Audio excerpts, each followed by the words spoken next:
అందరికీ నమస్కారం. నేను మీ గంటి ఉష. నా శ్రేయోభిలాషులకి, మిత్రులకి, సబ్స్క్రైబర్స్కి ప్రత్యేకించి ఈ రామాయణాన్ని నేను అల్పజ్ఞానంతో ఏ పాట చెప్తున్నా కూడా అదే బహుబాగుందని మెచ్చుకుంటున్న మీ సహృదయతకి అందరికీ కూడా కృతజ్ఞతాభివందనాలు తెలియచేసుకుంటూ జై శ్రీరామ్. గత వీడియోలో మనం చెప్పుకున్నది ఏంటంటే జనక మహారాజు సభామంటపంలోకి 10,000 మంది బలిష్ఠులు ఆ శివ ధనస్సు పెట్టినటువంటి పేటికని తీసుకుని వస్తున్నారు. చూశారు. ఇక్కడ చూడండి, మేము శివధనుస్సు చూస్తాము, మీరు తెప్పించండి అని రామలక్ష్మణులు ఎవరూ మాట్లాడలేదు. అసలు జనక మహారాజు అతని సభలోకి ప్రవేశించినప్పుడు అప్పటి నుంచి కూడా విశ్వామిత్రుడు మాట్లాడుతున్నారు తప్ప రామలక్ష్మణులు ఇద్దరూ అతని శిష్యులుగానే, విశ్వామిత్రుని శిష్యులుగానే వాళ్ళు వ్యవహరిస్తున్నారు తప్ప మేము రాజకుమారులు ఉన్న దృష్టిలో వాళ్ళు లేనేలేరు. అయితే శివధనస్సు వచ్చిందండి, పెట్టే అందరికీ ఉత్సాహం. అక్కడ ఎంతమంది ఉన్నారనుకున్నారు? ఎవరో చాలామంది వస్తూ ఉంటారు, చూస్తూ ఉంటారు, చూపించడానికి వీళ్ళందరూ పట్టుకొస్తారు, మళ్ళీ పట్టుకెళ్ళిపోవడమే, ఇంతే కదా అనుకుని అక్కడ ఏదో అత్యవసరంగా జనక మహారాజు గారి దగ్గర ఉండవలసినటువంటి ఒకళ్ళిద్దరు మంత్రులు, రాజపురోహితుడైనటువంటి శతానందుడు, తర్వాత విశ్వామిత్రుడు, రాముడు, లక్ష్మణుడు, ఈ 10,000 మంది మోసుకొచ్చారు కదా వీళ్ళు జనకరాజు గారు. ఇంతకు మించి సభలో ఎవ్వరూ లేరండి. మనకు సినిమాల్లో చూపించినట్టుగా అటుపక్క ఇటుపక్క చాలామంది కూర్చుంటారు, అందరూ చూస్తుండగా విశ్వామిత్రుడు చెప్పాడని రాముడు వెళ్ళు నెక్కి పెడతాడు, అది ఏమీ కాదు.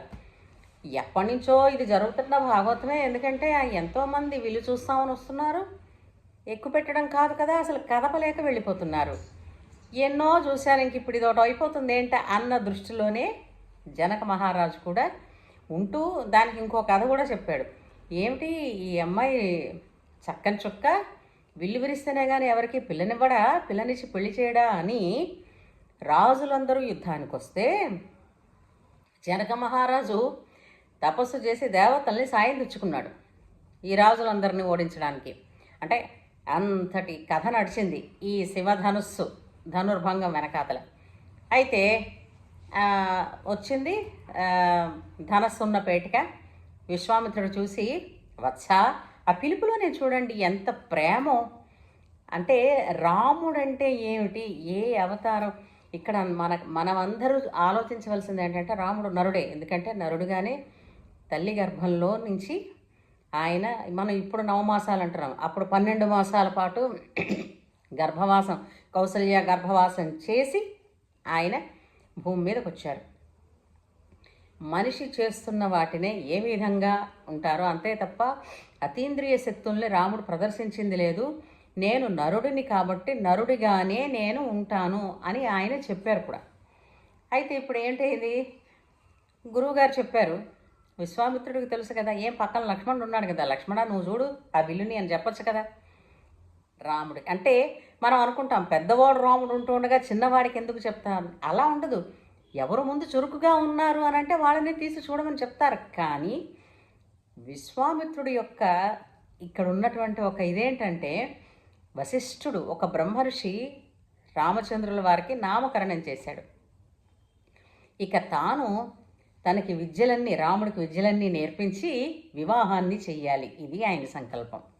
అంటే ప్రధానమైనటువంటి 2 అంశాలని ఈ ఇద్దరు బ్రహ్మర్షులు రాముడి జీవితంలో వాళ్ళు సంపూర్ణం సుసంపన్నం చేశారన్నమాట. అయితే వచ్చింది ధనస్సున్న పేటిక. విశ్వామిత్రుడు వెళ్ళి చూడవయ్యా అన్నాడు. అనగానే రాముడు ఒక మాట అన్నాడు, నేను క్షత్రియ రక్తం, చూసిన తర్వాత దాన్ని ముట్టుకోవాలనిపిస్తే ముట్టుకోవచ్చా, దాన్ని పట్టుకోవాలనిపిస్తే పైకి ఎత్తాలనిపిస్తే చెయ్యొచ్చా అని అడిగాడు, పర్మిషన్ అడిగాడు. ఎవరిని? జనకుడిని కాదు, విశ్వామిత్రుడిని. విశ్వామిత్రుడు అన్నాడు తీ. అంటే ఇప్పుడు మనకి ఎలా ఉంటుందంటే, ఇక్కడ చూసారా, ఇప్పుడు మనకి కొన్ని ఆట వస్తువులు అంటే పిల్లలు ఆడుకునే వస్తువులు ఉన్నాయనుకోండి, పిల్లల్ని ఆ షాప్కి తీసుకెళ్తే ప్రతిదీ ఒమారు తీసి చూసి పెడతా ఉంటారు. అలాగే బొమ్మల్ని అలా ఇప్పుడు మనం వెళ్ళామనుకోండి, బట్టల షాప్కి వెళ్ళామనుకోండి, మన ఇంట్రెస్ట్ అవి ఇవి ముట్టుకుని చూస్తూ ఉంటాం కదా. అలాగే చూస్తే ఊరుకోను, క్షత్రియ ధర్మం. ముట్టుకుంటే, ముట్టుకోవాలనిపిస్తే, పట్టుకోవాలనిపిస్తే చెయ్యొచ్చా అని అడిగాడు. భేషుగ్గా చేయవయ్యా అన్నాడు. సరే అనేసి రాముడు వెళ్ళి తను ఇలా ఎడం చేత్తో పట్టుకుని ఇలా తీసేసరికి వచ్చేసింది సులువుగా. రావడం, వింటి నారిని అంటే దానికి ఆ నారిని సంధించడం, పట్టుకుని ఆకర్ణాంతం లాగుదాం అనుకునే లోపల పిళపిళ విరిగిపోయింది. అంటే కలలాగే అయిపోయింది జనక మహారాజుకి. అసలు ఎంతమంది వచ్చారు, దీనికోసం యుద్ధాలు జరిగాయి, ఈ ఇంత జరిగింది, అసలు ఈ పిల్లవాడు చూస్తాళ్లే అందరిలా అని అనుకున్న క్షణంలో అంటే ఎంత ఆశ్చర్యమో చూడండి. విల్లు విరిగిపోయింది. విల్లు విరిగిపోయిన తర్వాత అక్కడ అందరూ కేవలం ఒక్క నలుగురికి మాత్రమే స్పృహ ఉంది. అక్కడ ఉన్నవాళ్ళు ఎవరికి స్పృహ లేదు. ఎవరు వాళ్ళు? విశ్వామిత్రుడికి, రామలక్ష్మణులకి, జనక మహారాజుకి మాత్రమే స్మృతి ఉంది. ఉన్నవాళ్ళు ఎవరు వాళ్ళు స్మృతిలో లేరు. ఎందుకంటే ఆ మూర్ఛిల్లిపోయారు ఆ శబ్దానికి. ఈ శబ్దం అంటే మనకి సినిమాల్లో చూపించినట్టుగా ఎక్కడో తోటలోనో రాముడు మిథిలా నగరంలో కడుగు పెడుతున్నప్పుడు సీతాదేవి కిటికీలోంచి చూసింది ఏమీ లేదు. అయితే అవగానే ఆయన పొంగిపోయాడు, ఇలాగా వచ్చేసాడు, దొరికేశాడు అల్లుడు అనుకుని గబగబలాడుతూ జలం పట్టుకొచ్చి నేను కన్యాదానం చేసేస్తున్నాను అన్నాడు. అనేసరికల్లా అప్పటి వరకు నోరు విప్పనటువంటి రామచంద్రమూర్తి మొదటిసారి అక్కడ నోరిప్పి, ఇవ్వడానికి మీరెవరు, పుచ్చుకోవడానికి నేనెవరు, తన ఇంటి కోడలు ఎవరు కావాలో, ఎలా ఉండాలో నిర్ణయించవలసిన వాడు నా తండ్రి, మీరు మా నాన్నగారిని అడగండి, అంతే తప్ప పిల్లనిస్తారు కదా అని నేను విల్లు విరచలేదు అని చెప్పాడండి. వెంటనే విశ్వామిత్రుల వారు అన్నారు, వెళ్ళవయ్యా, అయోధ్య నగరానికి దూతల్ని పంపించు, వాళ్ళని రప్పించు అని. అప్పుడేంటన్నాడు జనక మహారాజు, తప్పకుండా, ఇంతేకాదు నాకు తమ్ముడు కూడా ఉన్నాడు కుశధ్వజుడని, పెళ్లి మాటలు అనగానే తనను కూడా పిలుస్తాను అని చెప్పాడు. సరే, ఇంకా అంతవరకు గురువుగారి శిష్యులుగా ఉన్న వాళ్ళిద్దరూ కూడా ఇక కొద్ది రోజుల్లో కాబోయే అల్లుళ్ళు వాళ్ళు. అల్లుడని నిర్ణయం అయిపోయింది. ఇక ఇప్పుడు రాముల వారిని ఉంచాలి అని అంటే ఆయనకి ఇవ్వవలసిన ఆతిథ్యం ఎలా ఉండాలి అని అంటే ఇంచుమించు అల్లుడు హోదాలోనే ఇవ్వాలి. అప్పట్లో జనక మహారాజు గారి దగ్గర నుంచి ఒక నలుగురు పెద్దలు దాదాపుగా అత్యంత వేగంగా వెళితే 4 రోజులు ప్రయాణం చేసి వెళ్ళారట. వెళ్ళి దశరథ మహారాజు గారికి ఈ విషయం చెప్పారు. చెప్పేసరికల్లా అతను ఏమిటన్నారు, వెంటనే అంటే మన చాలామంది పెళ్లి విషయంలో వెంటనే నిర్ణయాన్ని తెలియజేయాలట తప్ప, రేపు చెప్తానులేండి, ఉత్తరం రాస్తానులేండి, తర్వాత అని అవతల వాళ్ళకి సగం సగం ఆశని కల్పించి విడిచిపెట్టకూడదుట. అతను ఏంటన్నాడు, వెంటనే మిగిలిన మంత్రులను పిలిచి, ఈ సంబంధం మనకి తగినదేనా, జనక మహారాజు చరిత్ర ఎటువంటిది, బాగుందంటే వెంటనే చెప్పండి, బయలుదేరేద్దాం అన్నాడు. అనగానే ఆయన మంత్రులందరూ వెంటనే చెప్పారు, ఆయన మహానుభావుడు, ఈ వివాహం చాలా ప్రశంసనీయం అవుతుంది, అది లోకోపకారమే, లోక కళ్యాణమే జరుగుతుంది అని అనగానే వెంటనే దశరథ మహారాజు మరికొంతమందిని, అంటే ముందు అర్జెంటుగా వెళ్ళవలసిన వాళ్ళని పంపించి, అట్లాగే భరతుడికి అక్కడ ఉన్నాడు. భరతుడు ఎప్పుడూ సాధారణంగా ఇంచుమించు పుట్టిన దగ్గర నుంచి తాతగారింటి దగ్గరే ఉండేవాడు. భరతుడితో పాటు శత్రుఘ్నుడు కూడా ఉండేవాడు. అయితే రామలక్ష్మణులు ఇటు ఉన్నారు కదా, ముందు అర్జెంటుగా వెళ్ళవలసిన వాళ్ళని అయోధ్య నుంచి మిథిలా నగరానికి పంపించి, వెనకాతలుగా ఇతను పెద్దవాడు కదా, కొంచెం వయసు అయిపోయింది, నేను కొద్ది రోజుల సమయంలో నేను బయలుదేరి వస్తానని చెప్పి దశరథుడు చెప్పడం జరిగింది. ఇక్కడ చూడండి, పెళ్ళికి రాణులు ఎవరూ రాలేదు, కేవలం దశరథుడు వచ్చాడంటే కౌసల్య కానీ, సుమిత్ర కానీ, కైకేయి కానీ ఎవరు వివాహానికి రాలేదు మిథిలా నగరానికి. అయితే వీళ్ళు వస్తుంటే ఈ లోపల ఎందుకో భరతుడి మేనమామ భరతుడిని శత్రుఘ్నుడిని తీసుకుని అయోధ్య నగరానికి వస్తూ ఈ విధంగా వివాహ విషయం గురించి దశరథ మహారాజు మిథిలా నగరానికి వెళ్ళారని తెలుసుకుని వెంటనే భరత శత్రుఘ్నులు ఇద్దరినీ తీసుకుని అతను డైరెక్ట్గా మిథిలా నగరానికి వచ్చేసాడు. వచ్చేసరికల్లా ముందు దశరథ మహారాజు దూతలు వచ్చారు, తర్వాత వెనకగా దశరథ మహారాజు వచ్చాడు, ఆ వెనకన భరత శత్రుఘ్నుల్ని తీసుకుని వాళ్ళ మేనమామ భరతుడి మేనమామ వచ్చారు. వచ్చి బావగారు మీరు ఇక్కడ ఉన్నారని తెలిసింది, నేను అయోధ్యకి వెళ్ళాను, కానీ మీరు వివాహ విషయం గురించి ఇటు వచ్చారు కదా అని నా మేనల్లులను తీసుకుని ఇక్కడికే వచ్చేసానన్నాడు. మరి ఇంతే పెళ్లివారు, ఇంకే పెద్దగా పెళ్లివారు ఎవరూ లేరండి అయోధ్య నుంచి. అయితే ఇంకేముంది, అవతల జనక మహారాజు తమ్ముడు కుశధ్వజుల వారు కూడా వచ్చారు. కూర్చున్నాక అటువైపు గురువు ఇటువైపు గురువు వంశాల గురించి చెప్పుకున్నారు. ఎందుకంటే అటు 7 తరాలు ఇటు 7 తరాలు చూడండి అని చెప్తూ ఉంటారు. ఎందుకనండి అని అంటే అది ఏదో తప్పు లేదంటే ఏదో వాళ్ళని మనం డిటెక్ట్ చేస్తున్నాము అన్నదైతే కాదండి. ఈ 7 తరాలలోనూ ఆరోగ్య విషయాల గురించి, తర్వాత ఇంకా రకరకాల విషయాలు ఇలాంటివి ఉంటాయి, వీటి గురించి తెలుస్తుంది. రెండోది, పెళ్ళిళ్ళలో ప్రవర వర్లిస్తారు. ఎందుకంటే ప్రవర అనేదాన్ని చాలా గట్టిగా అందరూ వినేటట్టు వర్లిస్తారు. ఎందుకనంటే గోత్రం ఏకం కాకూడదు. అంటే ఇద్దరి గోత్రం, అంటే వధువు గోత్రం వరుడి గోత్రం రెండు ఒకటై కాకూడదు. అంటే సగోత్రీకులైతే సోదరులతో సమానం, అంటే సోదరి సోదరులతో సమానం. అందుకని ఒకవేళ పెళ్ళికి పిలిచిన వాళ్ళందరి సమక్షంలో చదవడం వలన ఈ గోత్రం తాలూకు ఏదైనా ఇబ్బందులు ఉంటే వెంటనే తెలియజేసుకుని దానికి తగినటువంటి ఉపాయం చేసుకుంటారని ప్రవరని గట్టిగా వర్లిస్తారు.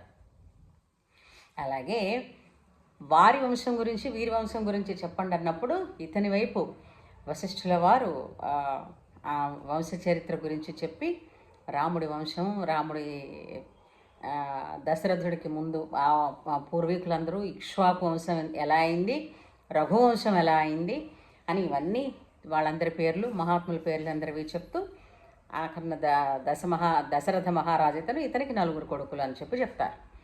అలాగే జనక మహారాజు ఆయన వంశం గురించి కూడా చెప్తారు. చెప్పిన వాళ్ళు చూడండి, ఇక్కడ రాజు చెప్పుకోలేదు. ఎందుకనంటే ఎవరు గొప్ప వాళ్ళు చెప్పుకోరు, అది గొప్పని కూడా కాదు.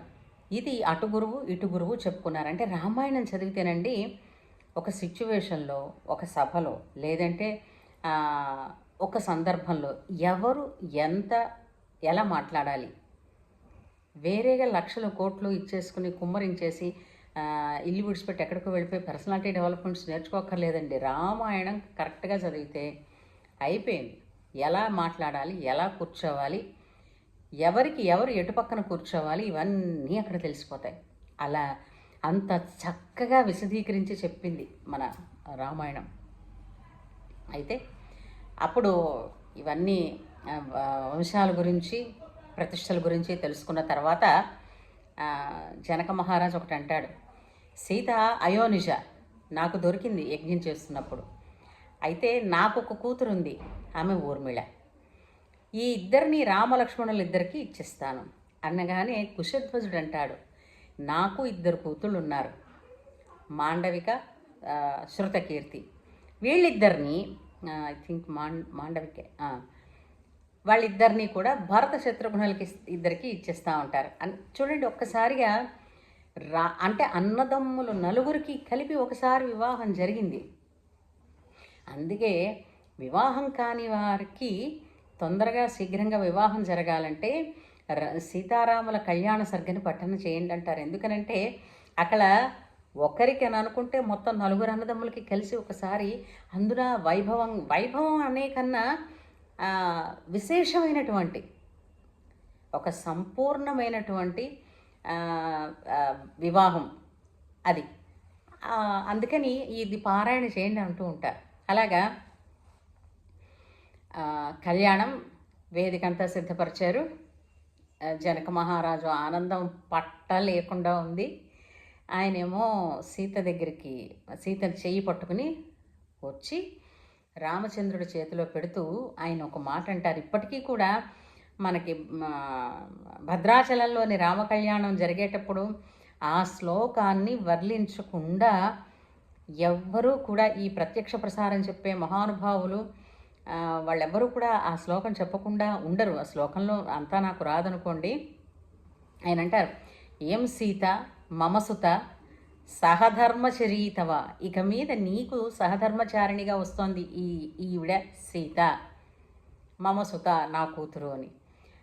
ఇంకా ఇంకో మాట ఏంటంటారు, పతివ్రత మహాభాగ ఛాయేవానుగత సదా, అంటే ఎప్పుడూ కూడా ఈవిడ పతివ్రతా శిరోమణి, నిన్నెప్పుడు నీడలాగా నీకు నీడలాగా నీ వెంట సంచరిస్తుంది అని చెప్పి ఇస్తున్నప్పుడు అసలు చూడండి, ప్రతి తండ్రి కూడా ఈ రామకళ్యాణ ఘట్టం వచ్చినప్పుడల్లా తనని జనక మహారాజుగా తన కూతుర్ని సీతగా ఊహించుకుంటే ఆ కళ్యాణం, ఆ పవిత్రం, ఆ మంగళవాద్యాల మధ్య ఇప్పటికీ కళ్ళంటే నీళ్ళు తిరగవు. ఇలాంటి పవిత్రమైన పెళ్ళిళ్ళు తక్కువగా జరుగుతున్నాయని చెప్పాలి. ఇవి అంటే పెళ్ళి తంతుగా అయిపోతుంది కాదు, అందులో ఉన్న భావాన్ని గ్రహించి ఆ వివాహాన్ని మరింత బాగా అందరూ కూడా ఆనందంగా జరిపించవచ్చును అన్నదే నా ప్రయత్నం. ఆ విధంగా మొట్టమొదట మంత్రపూరితమైనటువంటి జలాలతో ధార పోశాడు సీతాదేవిని రాముడి చేతిలో పెట్టి జనక మహారాజు. నిజంగా కళ్ళ వైభోగం రామకళ్యాణం అంటే. తర్వాత ఊర్మిళని లక్ష్మణుడికి ఇచ్చారు. అలాగే మాండవికిని భరతుడికి, శృతకీర్తిని శత్రుఘ్నుడికి ఇచ్చి వివాహాలు జరిపించగానే దేవతలంతా కూడా పుష్పవర్షం కురిపించారట. దేవదుందువులు మ్రోగాయి. ఇంకా దశరథ మహారాజు ఆనందమే ఆనందం. ఒక్కసారిగా ఎవరికైనా చెప్పండి, తను కన్న పిల్లలందరికీ మహావైభవంగా ఒకే వేదిక మీద వివాహం జరుగుతోంది అని అంటే ఎంత ఆనందంగా ఉంటుంది ఒక్కసారి ఊహించండి. సో ఆ కళ్యాణ ఘట్టం తలుచుకుంటేనే మన అందరి జీవితాల్లోనూ తప్పకుండా కళ్యాణం అంటే శుభాలు జరుగుతాయని, శాంతి వర్ధిల్లుతుందని, కుటుంబ సమైక్యత వర్ధిల్లుతుందని విశ్వసిస్తూ ఈరోజుకి ఇక్కడితో ఈ ఆనందమైన ఘట్టంతో ఆపుకుంటూ నెక్స్ట్ వీడియోలో మిగిలిన కథని ముందుకి చెప్పుకుందాం. అంతవరకు సెలవు. జై శ్రీరామ్.